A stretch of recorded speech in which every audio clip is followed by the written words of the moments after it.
بعض دفعہ قاتل وہ نہیں ہوتا جو بندوق اٹھاتا ہے، بلکہ وہ ہوتا ہے جو سب کے سامنے روتا ہے اور سب سے بڑا جھوٹ گواہی کے نام پر بولا جاتا ہے۔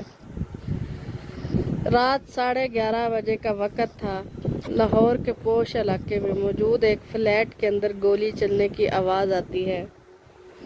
چند لمحوں بعد دروازہ کھلا۔ ایک 22 سالہ لڑکی علیزے سہمے ہوئے لہجے میں چلائی، کسی نے حمزہ کو مار دیا ہے۔ حمزہ جو ایک سوشل ورکر تھا، کمرے میں مردہ پڑا تھا، ماتھے پر گولی کا نشان اور ہاتھ میں موبائل تھا جس کی اسکرین ٹوٹی ہوئی تھی۔ 3 مشکوک کردار۔ پولیس تفتیش شروع ہوئی۔ 3 کردار سامنے آئے۔ علیزہ مقتول کی منگیتر، جو دعویٰ کر رہی تھی کہ وہ باتھ روم سے نکلی تو حمزہ مرا ہوا تھا۔ دوسرا کردار زین، حمزہ کا دوست، جو کاروباری اختلاف کی وجہ سے مشکوک سمجھا گیا۔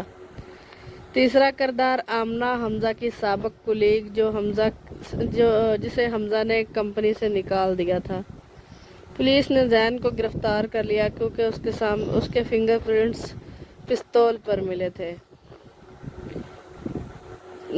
انٹری ہوتی ہے صوفیہ کی۔ صوفیہ ایک انویسٹیگیٹو جرنلسٹ ہے جو مجرمانہ کیسز کو کھوجنے کے لیے جانی جاتی تھی۔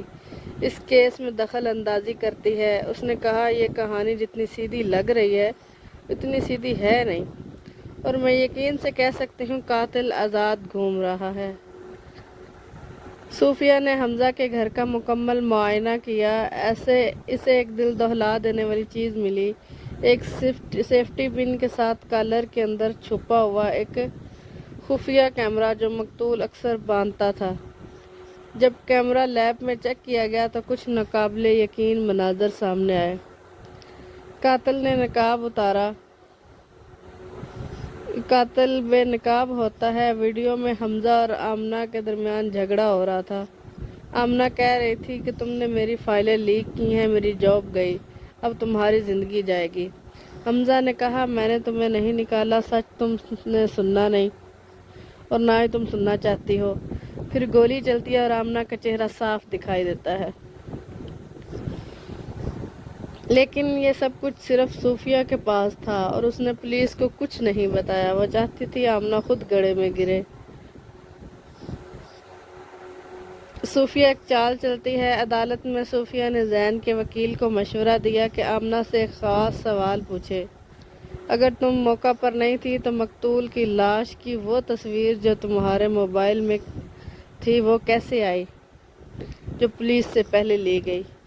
آمنہ کا چہرہ زرد پڑ گیا۔ وہ تصویر میں وہاں گئی تھی، اس طرح کے الفاظ اس کے منہ سے نکلنے لگے۔ لیکن وہ زندہ تھا جب جج نے غصے سے کہا، بس یہی کافی ہے۔ قاتل گرفتار بے گناہ رہا۔